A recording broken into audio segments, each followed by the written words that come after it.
I'm Old Sneelock. Welcome to another episode of Old Sneelock's Workshop.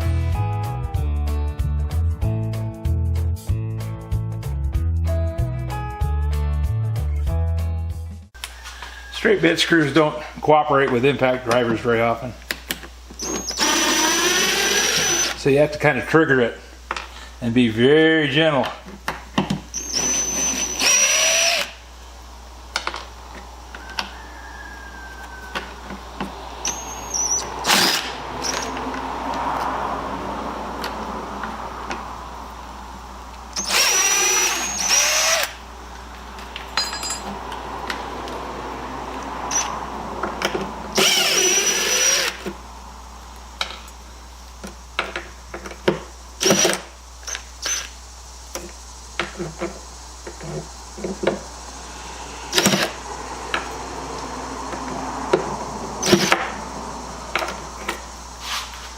Not cooperating. Come down here and work on these a minute.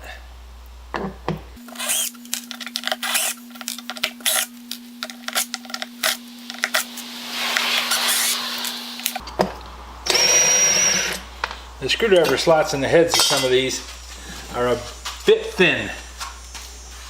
And also, if I don't hold it exactly at the right angle, which is sometimes hard to judge, it'll tend to cam out.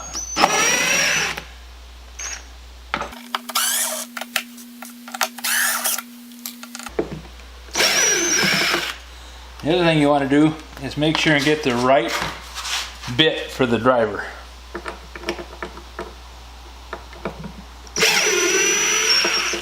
It has to pretty much completely fill the slot.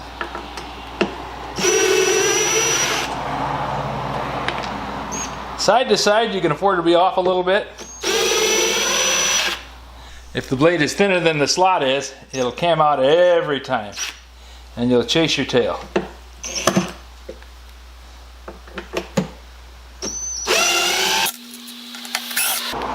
There, all done.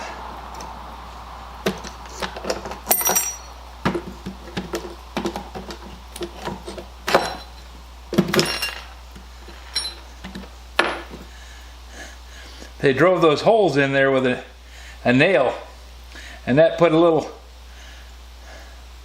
spike on the inside of the piece of steel. So when they drove it down with a screw, it actually jammed itself right into the wood. Oh, got two more, hiding under a plate. Doesn't do you any good. You're coming out anyways.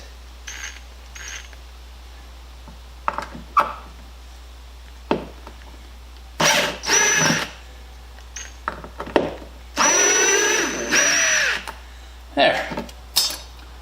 Now, that's all of them, right? Yes, that's all of them.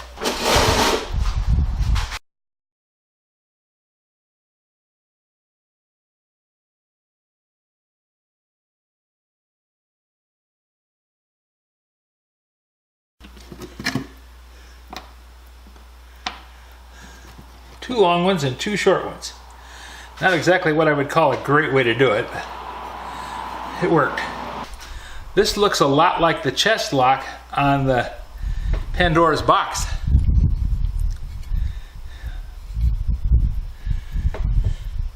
Which would be a good thing, because then I would have something to go back to that I have already done some practice on.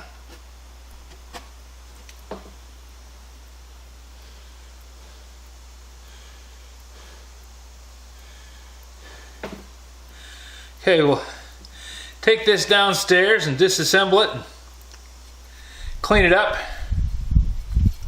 because it is extremely rusty.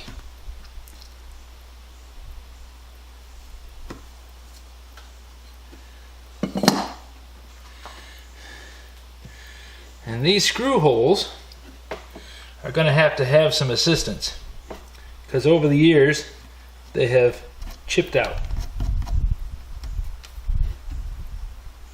It's okay, we can fix that too.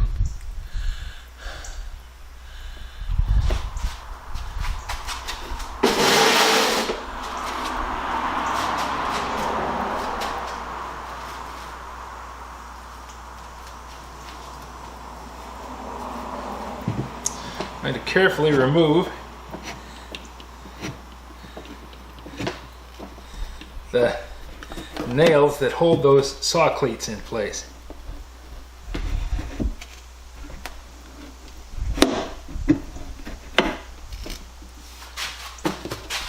At least if I can do it that way, I will. There.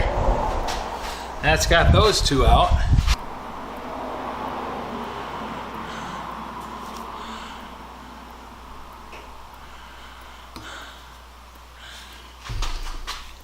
See if I can pop this out of here.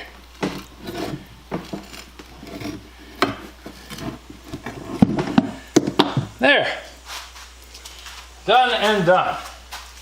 Yeah, this one used to look like this one, but it split.